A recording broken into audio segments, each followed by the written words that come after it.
Okay.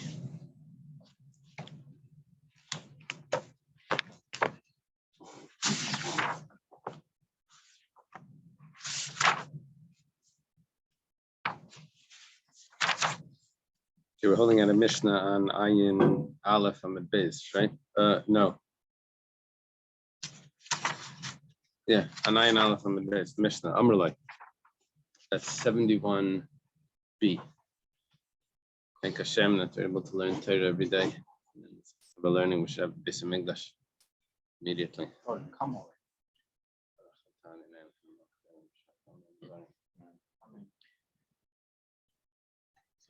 Shul yesterday. Did you read the news this morning? Mashiach came. I said, no, it was this morning. It's fake news. I would have known it by now. Amrulai, the Mishnah starts.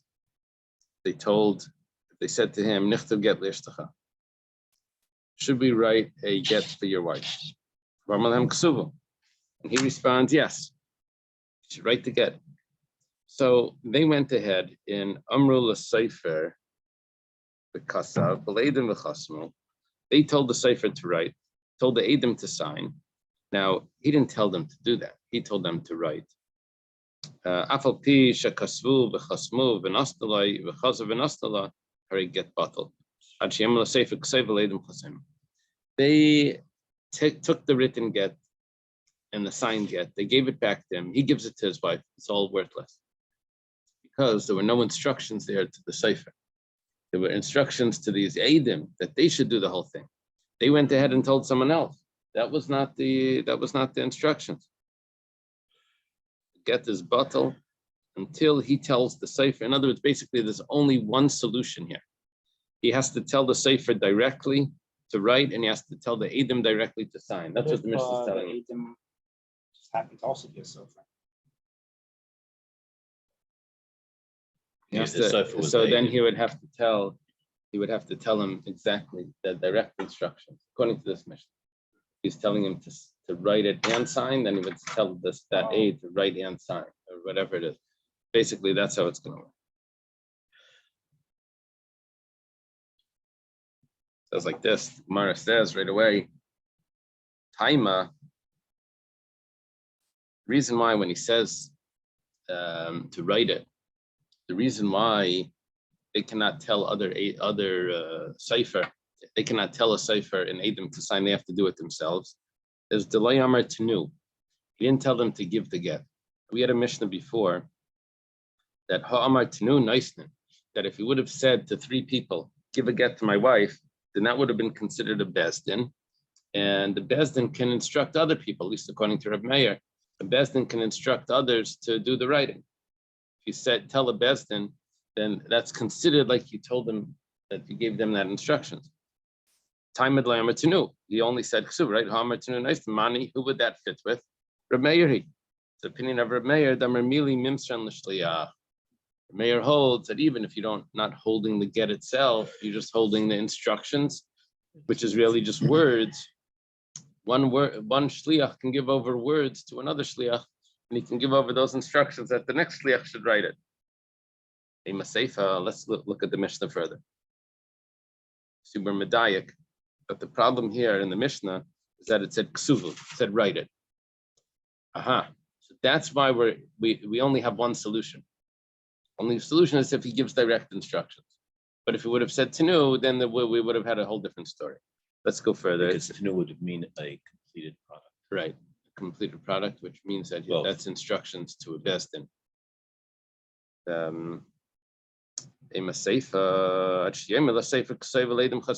the only solution is that you have to tell the Sefer directly, and you have to tell the Eidim directly.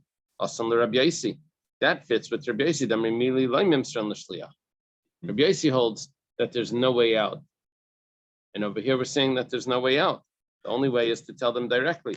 So we have the Reishas Reb Meir and the Seifas Rabbi Yossi. Rabbi Yossi holds merely words are not given over from one shliach to another. Yeah, it says verbal directives cannot be delegated to an agent. Exactly. That's Rabbi Yossi's opinion. You can only use an agent to hand over one document to if an agent is holding a document, the get, he can give the get to another agent, but if he was given it verbal instructions, he can't pass that over to someone else. Risha may ever say for Rabbi Yossi, now the Gemara considers this a problem. If you have one Mishnah, which half of it fits with Rameir, half of it fits with Rabbi Yossi, and there's no discussion in there of how to divide that up. So the Gemara says, you're right, Risha may ever say for Rabbi Yossi, sometimes it does that. We have one Mishnah. Okay. Abai is cooler of Meir. Really, the whole Mishnah is Reb Meir. Now, Reb Meir holds that you can give a shliach can give it over to someone else, even if it's just words. So why in the end did we not say that you have another solution? We only gave the solution to give direct instructions. It's not true. You can give this. You could say tenu, right? You could say imru or whatever. Why in the end do we say it's hare get bottle? You only have one solution, and that's to give direct instructions. Not according to Reb Meir. According to Reb Meir, you have other solutions.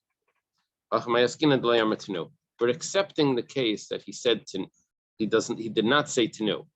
And when you don't say tenu, then you have no other solution. Gemara says, if that's the case, why do you give a solution that he has to give the direct instructions? You could have said tenu. So the second part of the Mishnah contradicts the first part. It's not a solution or not. The diuk, the implication of the second part of the Mishnah contradicts the diuk of the first part of the Mishnah. The diuk of the first part of the Mishnah is that my whole problem is that he said ksub. Diuk is the implication.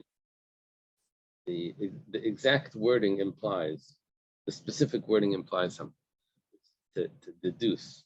We deduce from what's deduced from the Reisha contradicts what's deduced from the Seifa. What was deduced from the Reisha is that our whole problem here, our limitation is that he used the words kseiva. Write it. Yeah. If he would have used something else, then we would have had solutions. Then in the Seifa, we have that there is no other solution but to give direct instructions. Sounds like tenu would not work either. Tenu doesn't work. That means it doesn't fit with Reb Meir. In the ratio, we thought the problem was kseiva, but tenu would work. That would fit with Reb Meir. So what's implied over here is contradictory. Okay. 1 second. So why does the Seifa say that your only solution is to give direct instructions? You have another solution. Just say tenu. And then according to Reb Meir would work. We're talking about that he's only talking to 2 people, not to 3 people. And it's 2 people, then even tenu doesn't work. It was only when he said it to a bezdin was Reb Meir's opinion that tenu works and that they can give over that instructions to someone else. If that's the case, so why do you say you only have one solution, and that is for the Sefer to get direct instructions? It should have been that unless you have 3 people there, that would have been the solution. Rather, the whole Mishnah, we're going exactly the opposite now. The whole Mishnah is Rabbi Yossi. So why do we say kseivu? And here we're dealing with, according to Rabbi Yossi, it would work if he would say imru l'sefer. Rabbi Yossi was maida that if he said, at least that's what I thought, that if he says, if the instructions were to tell the sefer, then that would work. You tell 2 people to tell. Imru. Are we suggesting here that in the Mishnah, Rabbi Nasi didn't predict our problems? So I think what we're saying Why would is he say like Rabbi Yossi says and gives the Mishnah? Yeah, what Rabbi Nasi did with Mishnah. Or for granted that we would have known it, that it was just as the generations went down. No, we didn't catch on. Rabbi Nasi made stam Mishnayos, like as if this is the halacha. He took away names from Mishnayos because that was the accepted opinion. That's what it is. So if you have a Mishnah without a name, it's probably because he wanted to pass them like that. If he puts in names, then if we have rules of who that holds, like, Rabbi Yehuda and Rabbi Meir, we know we go like Rabbi Yehuda. Okay, so fine. So he also wanted to do that. If he does a stam, then it's as if like we just ignore the other opinions. That's what. So now we have a stam. We have another stam. The first half is a stam. The second half is a stam. We're saying like, what's going on over here? He's going like Rabbi Meir. He's going like Rabbi Yossi. What's he doing? So he said, well, yeah, you just have to accept that over here, that he was taking 2 different opinions and putting them together. Now how do you reconcile that? Well, we'll have to decide on our own if we go like Reb Meir or Reb Yossi. That's now we said no. Rabbi says the whole mission is Reb Meir. It was clear that it's Reb Meir because of this and that. We said, but no, it's the opposite. Now we're holding what the whole mission is clear that it's Reb Yossi. So why do we conclude by saying that that you only have one solution? Is that you have to tell the Sefer? It's not true. According to Rabbi Yossi, you have another solution. You could tell the Shliach to tell the Sefer. Right. Another question is, did Rabbi Yossi agree that if you say Imru, that it's going to work, which means you should tell the Sefer? But you see, this question is sort of like answering our first question. Okay, so he doesn't agree, so then we're all set. But the fact that it was said like this, we're challenging it. But the Mishnah says, Ksav Sefer ve'ed, kasher. If the Sefer wrote the document and one aide signs it, it's kosher.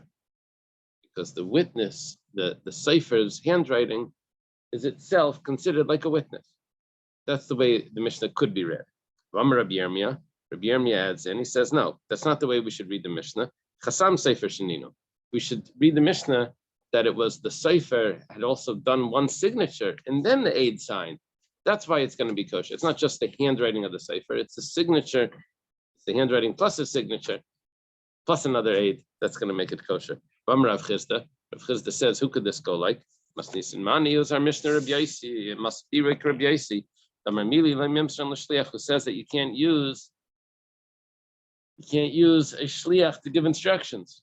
The instructions need to be given directly. Now, let me just say this outside, then we'll do it inside. We learned this once before. We learned it like a day or two ago. The problem is that if a sefer could be given instructions indirectly, then whenever we see a signature of a sefer, we always have to be concerned that maybe the direct instructions were not for the sefer to sign, but the shliach that was given the instructions on who to sign didn't want to insult the sefer, so he made a decision on his own to let the sefer sign. Really, the instructions were totally different. The instructions were that the sefer should write it and two other people should sign. But in order not to embarrass the sefer, he changed it. Now, if a sefer doesn't need direct instructions, then that would be a concern. But if a sefer does need direct instructions, then obviously if a sefer signed, it must be because he was given direct instructions. So once we say that Rabbi Yossi holds that there's a potential that a sefer doesn't need direct instructions, then it messes up this whole thing because we have a get with a sefer signature on it, and a sefer doesn't need direct instructions to sign because there's a way out by Omer Imru.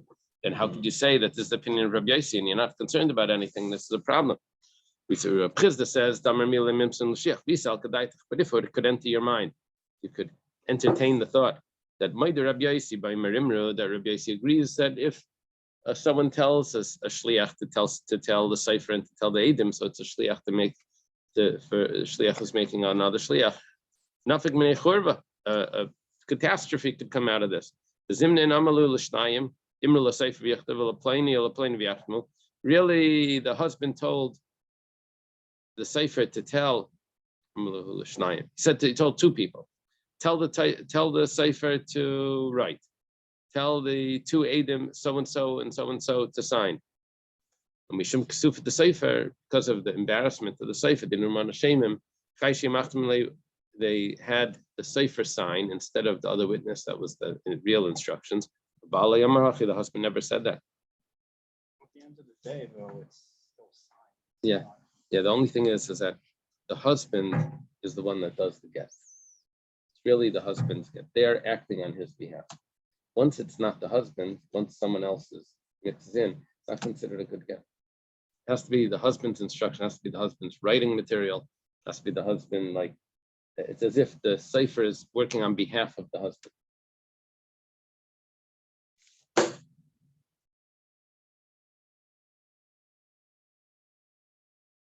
would think that the husband just wants to get signed. Even not whose signature it is. No, you're asking.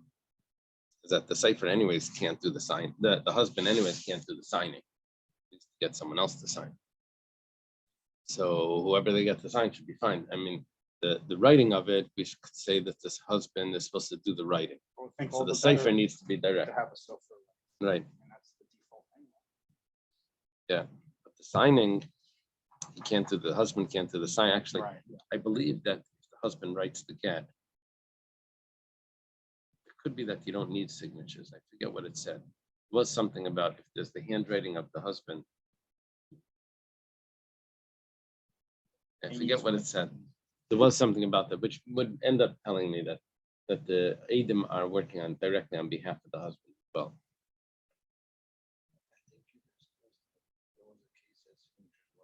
Yeah. Yeah, yeah. The witnesses that watched the delivery, that was the opinion of Rabbi Lazar. Yeah. Edi Masira. Edi Masira, right? Okay. Ela Machvarta, if this is the case, then we're going to have to go back to our original understanding of this, that Reisha Reb Meir say for Rabbi Yaisi, we're going to have to say that it can't be Rabbi Yaisi, the Mishnah, because if it was Rabbi Yaisi, then we should have said Aimer Imru. Or, yeah, why did we have to say that it's Imru? It goes like this.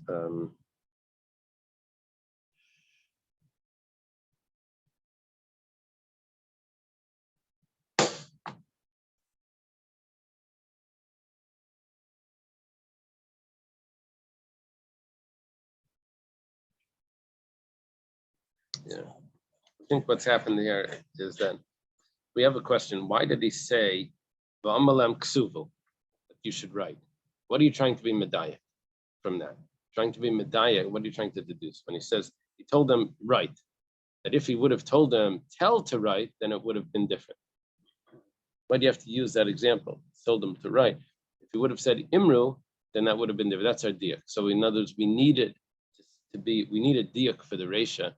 Why there's an extra word there that it says that detail. He told them to write. So what we wanted to work out is that the whole mission is really Rabbi Yosef. And if he would have said Imru, then that would have been different. So now we're seeing that even if Imru wouldn't have been different, it would have been the same. So we really don't have a diak for the ratio, why it says Ksuvu. So we're going to go back and we're going to say that the ratio is really Reb Meir. That says if he said Ksuvu, that's why it's not going to work. But if he would have said Tanu, then that would have worked. Yeah. Okay. Ravashi says, "Kula Rabbi Yaisi." Really, the whole mission is Reb Meir. The whole mission is Rabbi Yaisi. And you don't have to be medayik. You don't have to deduce. It doesn't mean that not something else. It means even if it would have said something else. Not only if he didn't say tenu, even if he would have said tenu, it wouldn't work. Not only if he didn't say the three people, it doesn't work. Even if he would have said to three people, it doesn't work. Not only if he doesn't say imru, it also doesn't work. So that's what's saying that none of them work. And so what's the pshat in the kseivu? Lav dafka. Yeah, it's not a diak. That's basically what he's doing. Tanika say the Ravashi, we have a brisa that supports Ravashi, which this brisa is going to tell us that Aimer Imru is also puzzle. Everything is puzzle according to Rabbi Yossi unless it's direct instructions. Klasav Sefer Lishma, the Sefer wrote the get Lishma, B'chas Moedum Lishma, the Edom signed on it Lishma. Afal Pi, even though Shekasvu B'chasmu V'nastalai, even though they gave it, they wrote it, they signed it, and they gave it to him, V'nastalai, and he gave it to her. Hurry, I get Batlach Yishmu Kailash Yemela Sefer. Until the Edom hear the sound, the voice telling the Sefer Ksaiv L'Edom Chasaimu, and they have to hear the witnesses being told to sign. They have to hear the direct instructions. Yishmu, they have to hear it. That's excluding what the opinion that says that Rabbi Yossi agrees by Yomer Imru. We're excluding that now because they have to hear the direct instructions. Kailai, they have to hear his voice. Lafukim de Rav Kana Marav. Also, that's excluding what Rav Kana said in the name of Rav, that there's a possibility that you can get written instructions also by someone that's a mute. learned before, and this price would be excluding that opinion that we don't go like that. Okay. New Mishnah.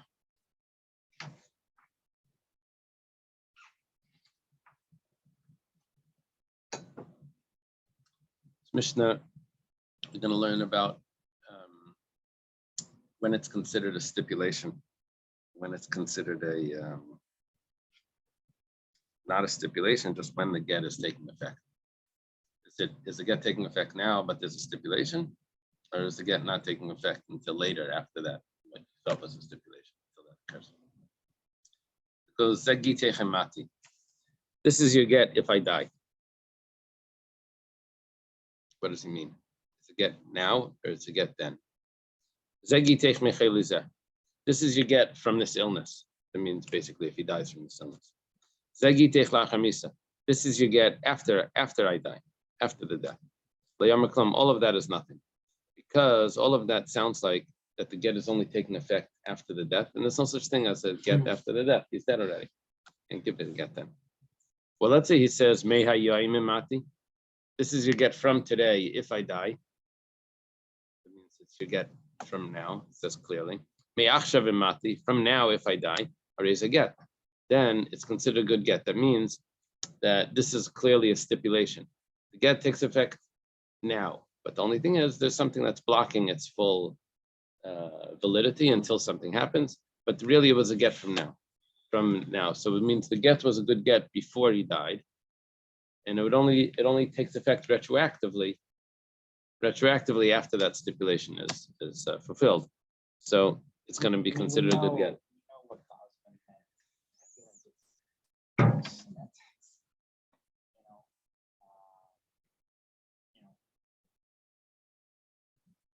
Yeah, I hear what you're saying. Only thing is the semantics are important.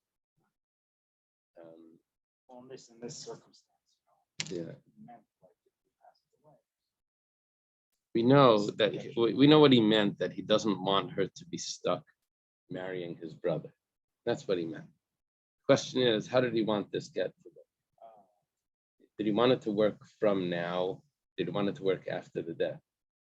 He wanted to work after the death. Basically, he doesn't know the halachas, and he just botched up the whole get, right?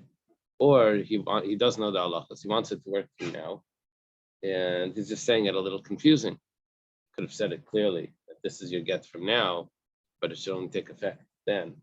That he could have said. But it should take effect retroactively. This is your get from now, and it should take effect then retroactively. He could have spelled that out. He didn't spell it out.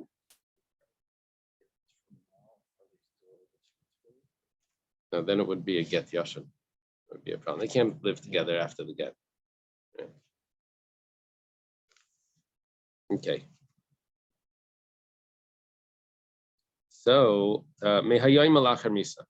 This is the real confusing one. He says, from today and after I die. The one before was from today if I die. Here it says from today and after I die. Get vein a get. So this is a get and it's not a get. Now, what that means is that we don't know if he meant to say that it's a stipulation. From when he died, that it's a. Now. It seems like he's saying he said now, Mm-hmm. but on the other hand, maybe he was just retracting from the now, and he's saying after I die was what he really wants.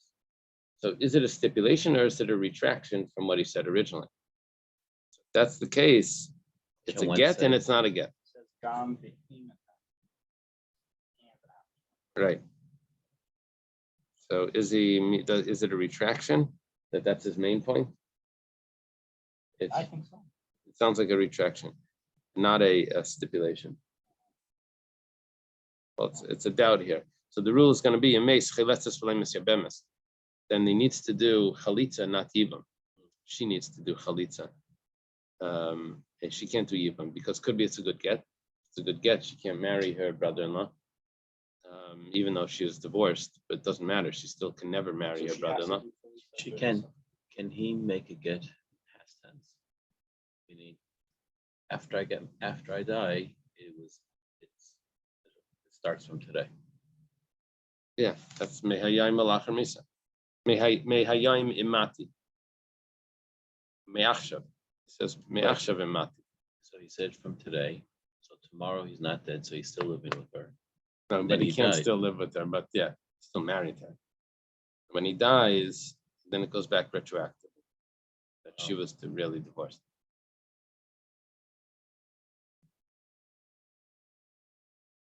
It's confusing. He doesn't want to get the Yibum.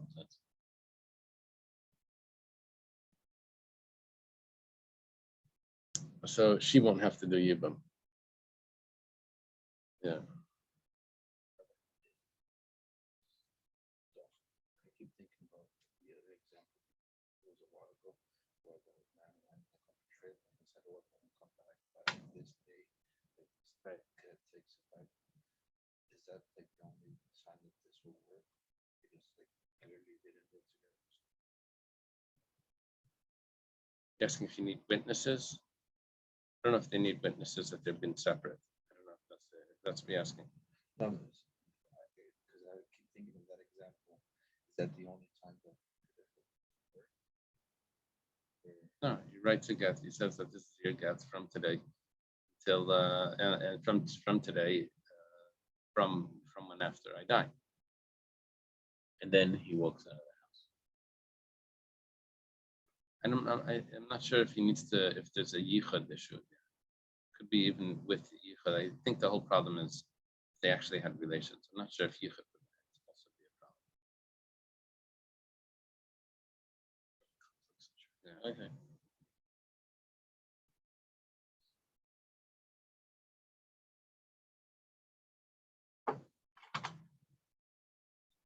So he's just simply trying to do her a favor, is that it? Why would he do Yeah. that? In other words, Okay. Where are we holding? Yeah. So he has to do chalitza. He can't do yibum. Can't do yibum because maybe he's still married. I'm sorry. Maybe he was really divorced.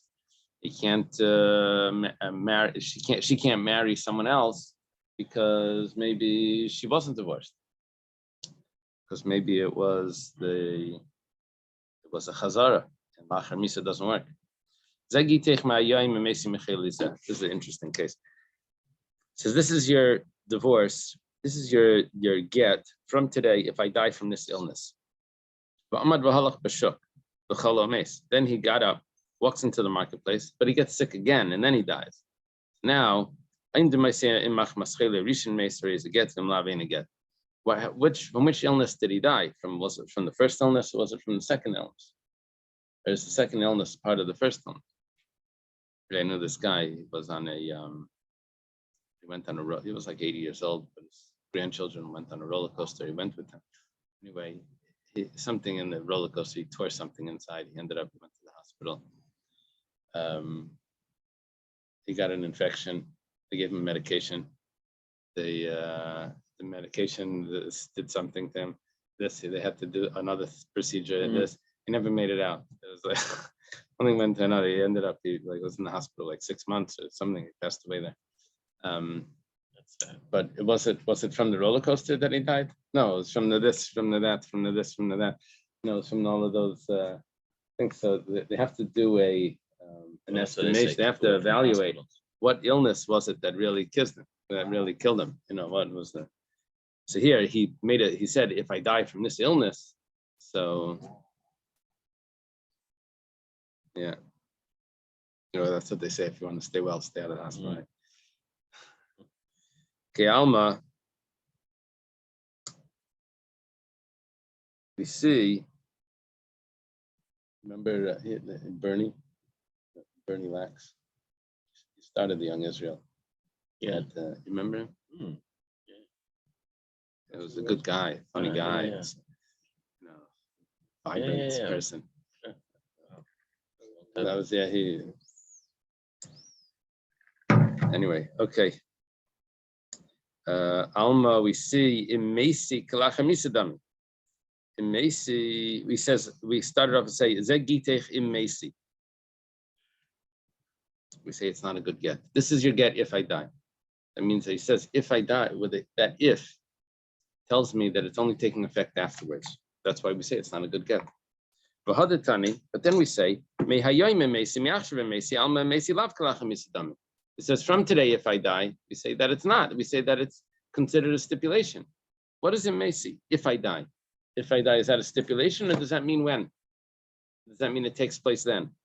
Amar Abaye answers this contradiction. He says, if I die, imati probably. If I die, then it means two things. Mashma kamiachsha, mashma kalachamisa. It could mean it's an ambiguous term. It could mean from now, and it could mean also that it only takes effect later. If he says from today, then we translate imati to mean from now. He says from today. If he doesn't say from today, then it's as if he said. Then we translate it to mean that it only takes effect later. This is your get if I die. He did not say anything. Creates a huge problem over here. Comes along Rav Huna. You see, I have one case in the Mishnah where it says, from today and after I die, that the halacha is that it's a get, but it's not a get. We don't know if it's a retraction. We don't know if it's a stipulation. And the rule is that chayletzes, she's going to need to do chalitza. She can't do yibam. She can't. We have another case in the Mishnah where it says, lo yamar klum. The whole get is nothing. It sounds like those are two separate cases. Comes along two separate halachas. Comes along Rav Huna and says that case of the lo yamar klum also needs chalitza. It becomes very strange that the Mishnah should say such a different ruling, and really it comes out that the ruling is the same. Lo yamar klum means he has not said anything. And Rav Huna says, well, you still have to do chalitza. The Gemara says, well, lo yamar klum ketani. It doesn't say that. It says he didn't say anything. It means the whole get is nothing. Lo yamar klum, the Gemara answers, dasir la'alma, that she's still prohibited to the world. Well, yibam nami asir, but she's also prohibited to the yavam. Dasira la'alma, that she's prohibited to marry anyone, which means that it's not a get because she has to do yibam. But there's one other point over here that she can't do yibam either. For me, the seifa chilat says mechal deresh yibam minami miyavma. But since the seifa, I mean, it's the next case in the Mishnah, said they have to do chalitza. It sounds like this case you don't have to do chalitza. It means you could do actually yibam. Gemara says masnisin kerabanan. Our Mishnah follows the Rabbanan, and Rav Huna the Amar Kerab Yaisi.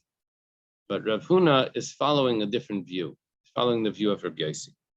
Now, there's a machlekes, Rabbanan and Rabbi Yaisi. If someone writes all his possessions over to his son as a gift, the gift has to be given before he passes away. So if he says from today, then the rabbis say that that's a good gift. If he doesn't say from today, then they say it's not a good gift. Now, Rabbi Yaisi holds that is there a date in the document that he made for his son for this gift?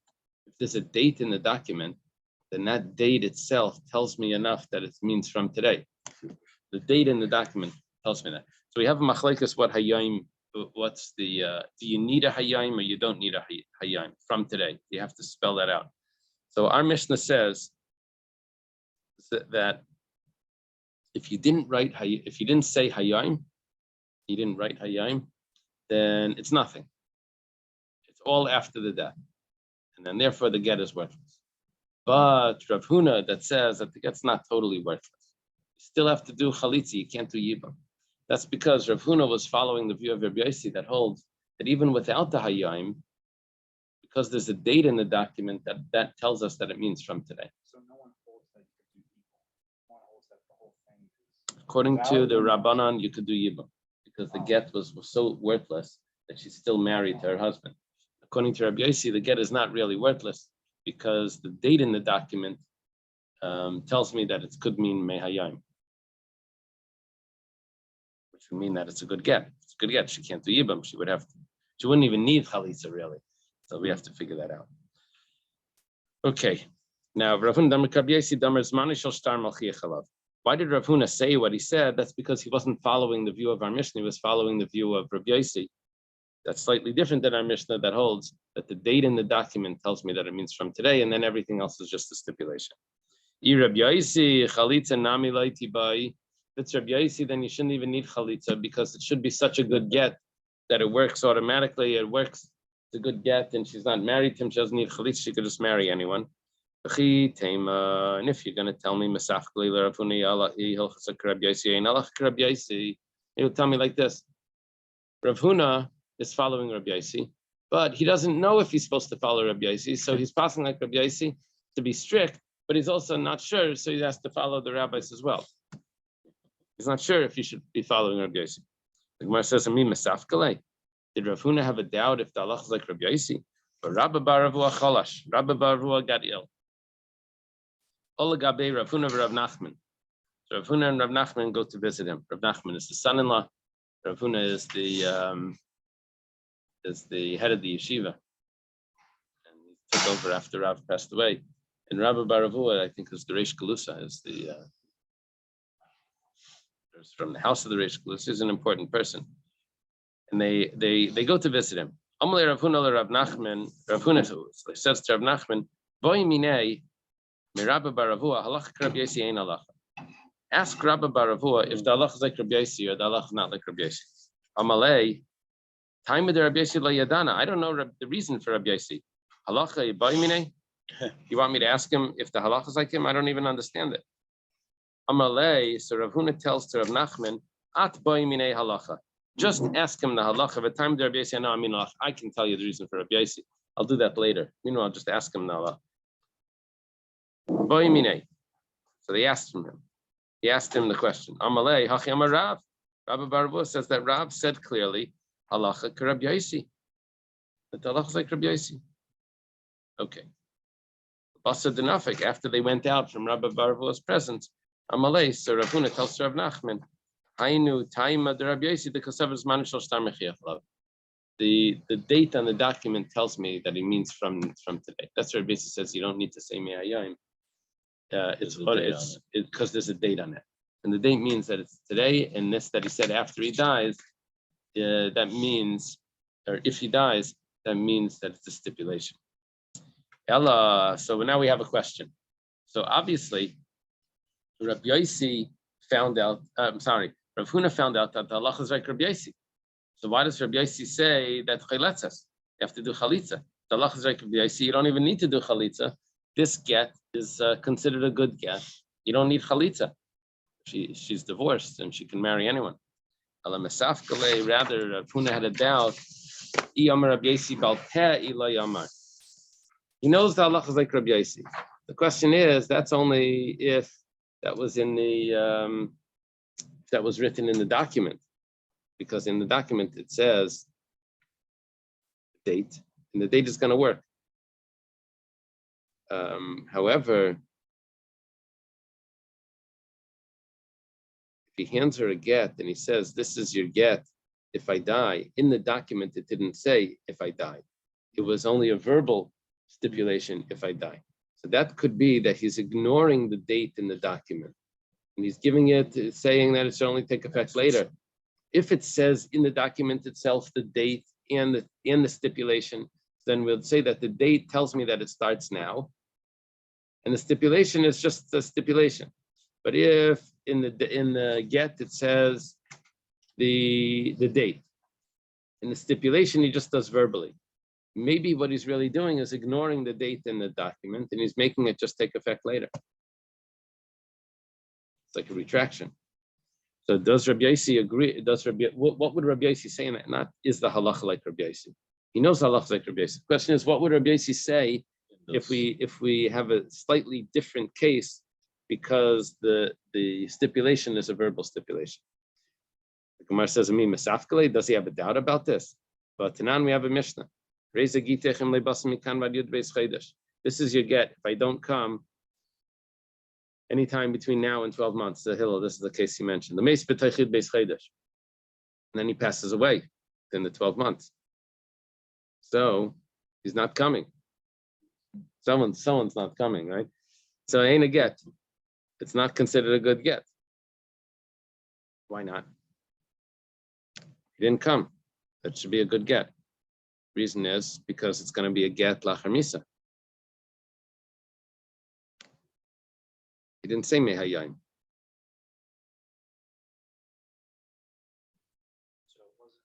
It's only taking effect after he comes. Well, it's not a stipulation. It's when the get should take effect. In other words, it's not a stipulation that the get should take effect now. It's not a retroactive stipulation that it should take effect from now. B'tanya Allah, and it was taught about on this. Rabbi Seni Tiruli Nasi, that even though you said that it's not a get, but the sages argued on that and they said that it is a get. Amrina and Man Rabbi Senu said, who are the sages that said that it is a good get and she could get married? Amravuna Amrshmol Beidina Deshara Mishcha. That's an expression. It's the Bezdin that allowed oil. Now the Gemara Avodah Zarah has a Mishnah that discusses, you're not allowed to eat food that's cooked by a non-Jew. And then it says, what about oil? Can you buy oil from a non-Jew? Burning oil or drinking oil? Drinking oil, eating oil, yeah.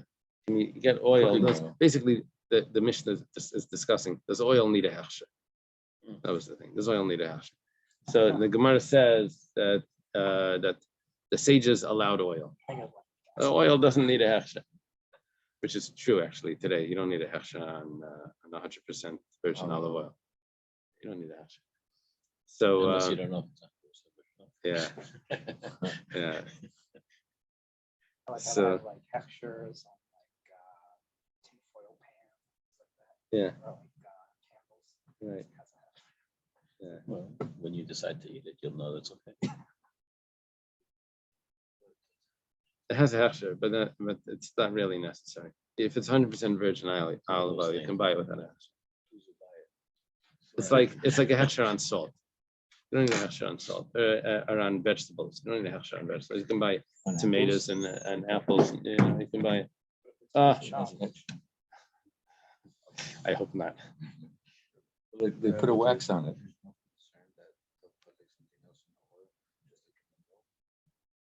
No, it's not a concern. Separates, oil doesn't mix. There's no concern. You can see it right away. And what's it going to be? Peanut oil. Doesn't matter. Yeah. So there's no concern. There was a concern that maybe they put it into kalim that were not kosher, and the Gemara says you don't have to worry about that. So, which rabbis allowed that? That was the Bezdin of Rabbi Yehuda Nasiya. Rabbi Yehuda Nasiya is a grandson of Rabbi. Rabbi Gamliel was Rabbi's son, and his son was Rabbi Yehuda Nasiya. And he paskin like Rabbi Yosi. Okay, now what does that tell me? That tells me that Rabbi Yosi would say his halacha even if it was a verbal stipulation, right? Rav Huna had a whole doubt. Does Rabbi Yosi say the same thing when there's a date in the document but a verbal stipulation?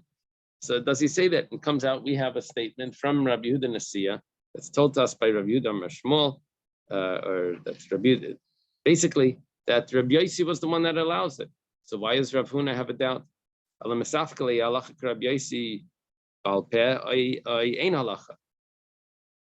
Okay, so we know what Rabbi Yosi would hold. This now we have we know that we pass like Rabbi Yosi when it's in the document. We know that Rabbi Yosi holds that even if it's not in the document, it's also good.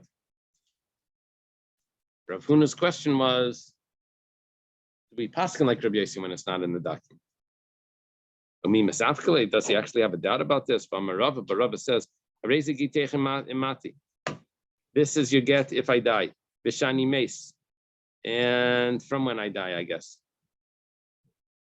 One of those expressions. Hareza get, it's a good get. Kisha Amos, when I die, or Achamisa, and after I die, ain't a get, then that's not a good get. Hechidami. What's the case? Did he say from today? And it's the rabbis that say that Imati, it says Mehayoim Imati had to say that, it had to write that actually. Then Trichla Meimar, you have to tell me that it's a good get. But Tanan Mehayoim Imati, I raise a get. That I have a Mishnah. I don't need Rava to tell that to me. For Rabbi Yossi, it must be that he didn't say Mehayim from today, and he's following the view of Rabbi Yossi. Shema min halachik Rabbi Yossi. You see, even with the verbal stipulation, he's following the view of Rabbi Yossi. The Gemara says, "L'Rava pshita le'lo Ravuna masafkle." He says, "I don't get what you're asking over here. You're telling me what Rava knows. We're saying what Ravuna was saying. Ravuna has had a doubt. Rava says the halach like Rabbi Yossi, even if it's a verbal stipulation. And Ravuna wasn't sure about that. Really, we could say that really he said Mehayim. And it is the opinion of the rabbi. So why do you say that Rava has to say that? But he still needed these expressions because this was not so clear. He needed to say Shani Meis and Kisha Amos that it's those were not so clear. Shani Meis is a good get, and Kisha Amos is not a good get. Some took this whole statement of Ravuna that we said Imati needs chalitza. Some said that, which was the first case of the Mishnah, and some say that really Ravuna meant the later case of the Mishnah. It goes like this. He says, this is your get after I die. That's not a good get, because there's no such thing as a get after he dies. Ravuna says, according to Rabbi Yossi, it is a good get, because the date in the get tells me that that's just a stipulation. Gemara says, Pshita, that's obvious. Mida Sefer Rabbanan Chilatzes, Reishanami Rabbi Yossi Chilatzes. If he says Hayayim, according to the Rabbanan, you need Chalitza. So if from the Reisha, when you don't say Hayayim, but you have a date, then according to Rabbi Yossi, you also need Chalitza. It's just the same thing. Ma the time Rabbi Yossi Baka Rabbi Srile, I could have thought that maybe Rabbi Yossi holds like Rabbi, that you don't even need Chalitza because it's so good. Kamash Malan coming to teach us the lay Rabbi Savalak Rabbi Yossi, the lay Rabbi Yossi Savalak Rabbi.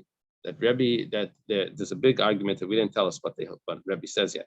Rabbi lay Savalak Rabbi Yossi, Diktani. Rabbi doesn't hold like Rabbi Yossi, Diktani Kazeh get. Lamuti de Rabbi Yossi. There's a statement from Rabbi that says this is a get. When he says this is a get, he's coming to exclude what Rabbi Yossi says, which we didn't explain yet. And Rabbi Yossi lay Savalak Rabbi, Diktani Kazeh get. Lamuti de Rabbi. And Rabbi Yossi doesn't hold of Rabbi because he also has a statement where he says this is a get, which is excluding what Rabbi would say. Rabbi Maihi, what did Rabbi say that you told me? It's a lot of information before you told me what he holds. The Tanya was taught in a brisa. If he says from today and after I die, this is a get and not a get. That's exactly the case of the Mishnah. We don't know if it's a retraction. We don't know if it's a stipulation. That's what the Chacham say. Rabbi Yomer kazeh get. Rabbi says no, that is a good get. Okay. Now Rabbi Yossi doesn't hold of that. Rabbi Yossi holds that that's a doubt. Rabbi Yossi Maihi, what did Rabbi Yossi say? The Tanan started in the Mishnah, Kisvu Tenu get lishti, write and give a get to my wife. If I don't arrive within 12 months, Kasvu, they wrote it b'taychid beis chaydash, within the 12 months. They were getting ready for it. They were getting ready. But they gave it afterwards, which that was correct. The giving it was correct. But ain't a get, that's not a good get. And Rabbi Yossi because I get, Rabbi Yossi says this is a get, which means that Rabbi would disagree with Rabbi Yossi about this, and Rabbi Yossi would disagree with Rabbi. So what basically when we said that it's chiletzes, that's the chiddush is that Rav Huna doesn't hold like Rabbi Yossi to say that it's automatically a good get. May hayayim im alachar misa. Okay, Wow. Let's leave it over here.